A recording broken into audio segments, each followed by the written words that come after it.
El restaurante se quedó en silencio cuando le dijeron al anciano con la chaqueta de la marina que se marchara, con las monedas temblando en su mano y el orgullo como única fuerza que lo mantenía en pie. Afuera, solo en un banco, miró a través de la ventana del lugar que había sido su hogar durante años. Pero lo que sucedió a continuación sorprenderá incluso a aquellos que pensaban que lo habían visto todo. Pero primero, volvamos al principio. El viento había arreciado cuando Frank llegó al banco frente al Sunshine Diner. Se sentó lentamente, con las rodillas rígidas por la edad y el frío del metal que se sentía incluso a través de la tela de sus pantalones. Al otro lado de la calle, a través del amplio ventanal, aún podía ver la mesa, la tercera por la izquierda, donde el sol de la tarde solía reflejarse en la mesa de formica como un compañero silencioso.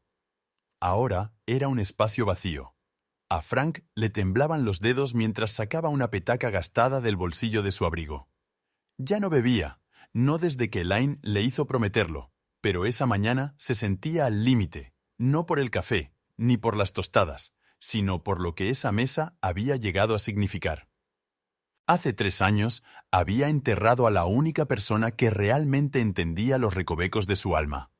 Elaine había sido amable, mientras que él era brusco, paciente, mientras que él se enfadaba. Ella había sabido mantenerlo atado cuando los recuerdos del embalse de Chosin volvían a aparecer por la noche. Cuando ella murió, Frank se encontró a la deriva. Los días se difuminaban y las noches se abrían como heridas. Hasta que una mañana entró en el Sunshine Diner. La mesa no tenía nada de especial. El café siempre estaba tibio, pero había orden. Había ritmo, la misma camarera, la misma charla, la misma mermelada. Sarah había aprendido a no hacer demasiadas preguntas.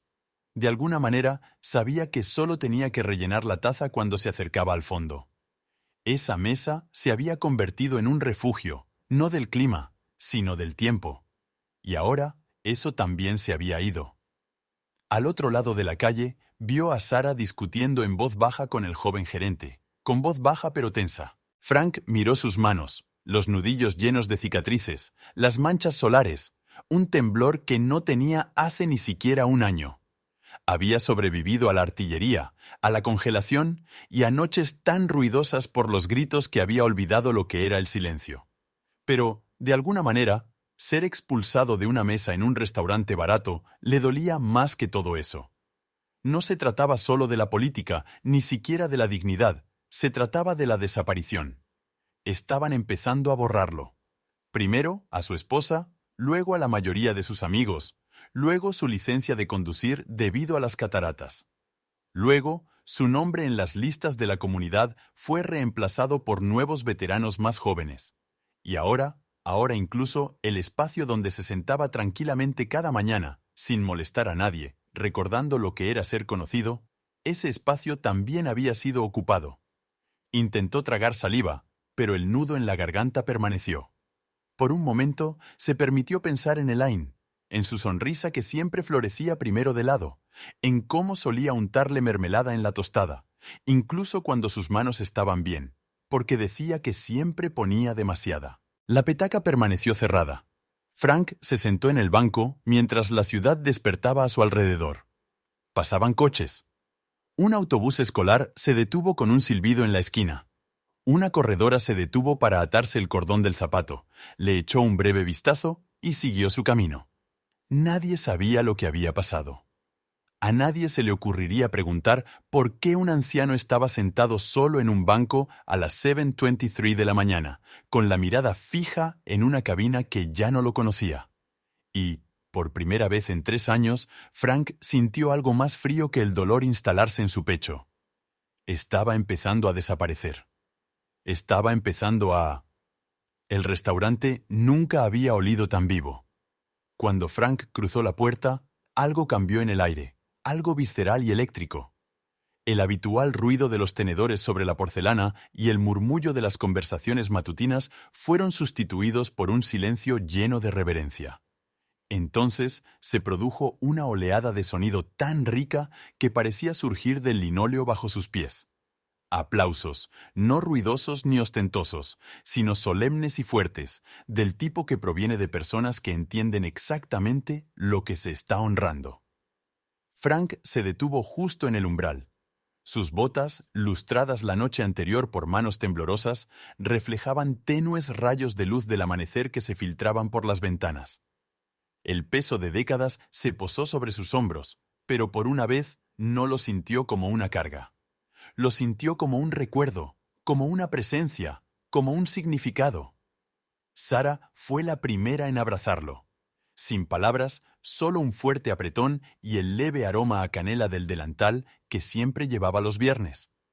Los habituales se hicieron a un lado mientras Frank y sus hermanos y hermanas entraban en fila. La unidad había crecido, desde la tripulación del Core Echo 5 hasta desconocidos que no eran desconocidos en absoluto. Un médico de la Guerra del Golfo con uniforme de camuflaje del desierto, un piloto de Vietnam con gafas de aviador que nunca habían pasado de moda para él. Cuando una joven en silla de ruedas, de no más de 30 años, con una gorra azul marino calada sobre una frente marcada por cicatrices, se acercó a Frank como si lo conociera desde hacía años. La mesa habitual de Frank estaba preparada de antemano. Mermelada de fresa fresca en un cuenco de porcelana. Le sirvieron el café antes de que se sentara, pero él no se sentó de inmediato. Se volvió hacia la sala, no solo hacia los veteranos, sino también hacia los civiles, los habitantes del pueblo y los adolescentes que habían acudido tras leerlo en Internet. La sala estaba abarrotada. Los desconocidos compartían mesas. Otros se agruparon con las cámaras de sus teléfonos respetuosamente apagadas y la mirada elevada. Y Frank, que siempre había sido un hombre de pocas palabras en público, carraspeó. «No he venido aquí buscando pelea», dijo. Su voz era baja, ronca, pero clara. «Solo un lugar donde sentarme y recordar a mi esposa. Esta mesa», la señaló. «Era nuestra, no oficialmente, pero sí espiritualmente». Hizo una pausa, dejando que el silencio afianzara sus palabras. «No necesito compasión. He enterrado a amigos en la nieve y he sostenido a hombres moribundos en mis brazos. Pero ayer me sentí invisible, y sé que no soy el único». Un murmullo recorrió la sala, las cabezas asintieron, los ojos se empañaron. ¿Pero hoy? Frank miró los rostros endurecidos por la guerra, suavizados por los años, unidos por algo más profundo que cualquier uniforme. «Hoy me siento visto, no solo yo, todos nosotros». Alguien, tal vez Sara, empezó a aplaudir de nuevo. Esta vez no fue un aplauso cortés o mesurado, sino atronador, puro, triunfante. Incluso Travis, de pie a un lado, con la postura rígida, no dijo nada. Cualquier política corporativa a la que se hubiera aferrado alguna vez se evaporó bajo el peso de 30 miradas curtidas en la guerra. Frank se sentó. Su tostada aún estaba caliente. La mermelada tenía el equilibrio perfecto entre dulce y ácida. El café era más fuerte de lo habitual. Sara se había asegurado de ello. A su alrededor, el restaurante florecía con vida. Las historias fluían, las risas resonaban, se intercambiaban bromas entre hombres que alguna vez habían sangrado juntos y mujeres que los habían curado con camisas rotas y voluntad de hierro.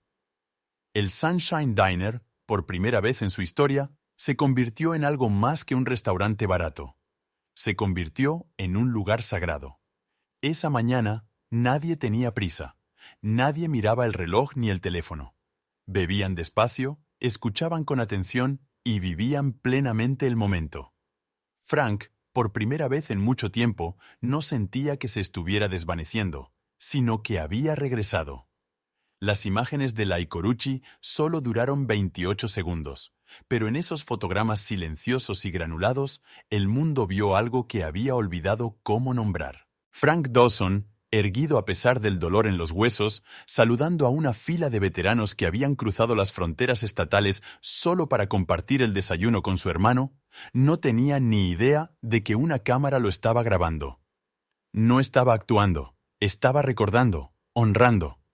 El tipo de momento que no pide atención, pero la exige de todos modos. Cuando Elaine Sanders salió del coche frente al Sunshine Diner, la calle estaba llena de sillas plegables, banderas estadounidenses y desconocidos que se abrazaban como viejos amigos. Ni siquiera había dado un paso cuando alguien le puso una taza de café caliente en las manos y otra persona le dijo amablemente: «Vas a querer ver esto». El vídeo se reproducía en el teléfono de un adolescente, luego en otro, y luego en otro más. Saludo. Silencio. Ese último gesto de Frank, no hacia la cámara ni hacia la multitud, sino hacia la idea de que alguien seguía vigilando. Elaine lloraba en silencio, con los hombros temblando, mientras asimilaba la verdad de lo que había sucedido en la propiedad de su familia. El restaurante que su padre había construido con un préstamo de bonos de guerra en 1946, que servía a mineros del carbón durante el día y a jóvenes que evadían el servicio militar por la noche, nunca tuvo la intención de ser estéril o pequeño. Estaba destinado a albergar lo sagrado. En su interior, las paredes aún conservaban el fantasma de una época en la que la bondad era algo habitual, no radical. Ella no le habló a Travis. No le hizo falta. Él ya se había quitado el delantal, que estaba cuidadosamente doblado sobre la barra como una bandera. Se marchó sin decir nada, pasando junto a las mismas personas a las que una vez había intentado despedir. Ninguno de ellos le prestó atención, no por malicia, sino porque su presencia ya no importaba. Su relevancia había expirado en el momento en que eligió la política por encima de la humanidad. Sarah, por el contrario, ni siquiera sabía que la habían ascendido hasta que Elaine le entregó las llaves en un susurro. «Mi padre también habría confiado en ti». Y entonces llegó el anuncio, breve, sin pulir, pero rico en algo poco común: convicción. Elaine se situó fuera, rodeada de micrófonos y bajo el sol del mediodía, y declaró lo que todos ya sentían en lo más profundo de su ser.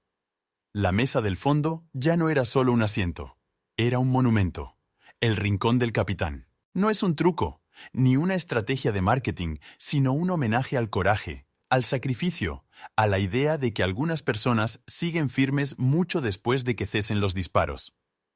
La foto que colocaron no fue elegida por un comité. Fue tomada esa misma mañana, con Frank con una mano en la frente y la otra apoyada ligeramente sobre el hombro de un joven veterano a su lado. Sin medallas, sin filtros, solo la verdad. Y lo que Frank ofreció a continuación, en voz baja, a cualquiera que lo pidiera, fue más poderoso que cualquier comunicado de prensa o eslogan. Porque nunca dejamos atrás a uno de los nuestros, eso no se refería solo a la guerra. Se refería a la vida, a la comunidad, al cajero a 3 nóminas de ser desahuciado, al mecánico inmigrante que arregló la camioneta de Frank gratis, a la camarera que compaginaba turnos nocturnos en la escuela de enfermería y se detuvo para rellenar la taza de un veterano con la reverencia de una ofrenda en una catedral. Frank, sin saberlo, había desencadenado algo elemental. La gente empezó a planear excursiones al restaurante, no por las tortitas, sino por la perspectiva. Los adolescentes preguntaron a sus abuelos por las guerras de las que nunca habían hablado. Las iglesias coordinaron los Domingos del Rincón del Capitán, en los que las congregaciones cruzaban la ciudad para desayunar juntas, no para ahorrar dinero, sino para conservar la memoria. El Sunshine Diner no cambió el mundo. Solo le recordó al mundo lo que importaba. Y cuando el sol se elevó sobre Main Street, sus rayos iluminaron la placa de bronce sobre la cabina. Por un momento, la inscripción brilló, como si estuviera iluminada desde dentro. El honor antes que la política, las personas antes que las ganancias, el respeto antes que las reglas, no es un eslogan, es una promesa.